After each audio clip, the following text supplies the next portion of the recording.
মুলকের আলোকে আমরা জানলাম আমাদের কোনো ক্ষমতা নাই, সব ক্ষমতার মালিক তুমি আল্লাহ।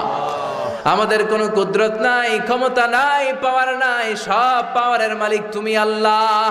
তুমি রিজিক দিয়ে, নেয়ামত দিয়ে, রহমত দিয়ে, বরকত দিয়ে আমাদের জীবনটাকে ধন্য করেছ।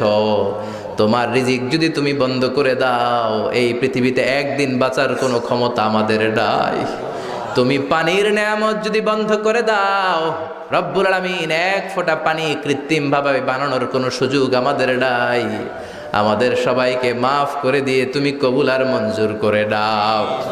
রব্বুল আলামিন যারা টাকা দিয়ে, পয়সা দিয়ে, বুদ্ধি দিয়ে, পরামর্শ দিয়ে আজকের এই কোরআনের বাগানটারে সফল করলো, কিয়ামতের দিন কঠিন মুসিবতের কালে আজকের এই মাহফিলটারে তুমি আমাদের নাজাতের ওসিলা বানিয়ে দাও। রব্বুল আলামিন আমার ভাইয়েরা যারা চাকরি করে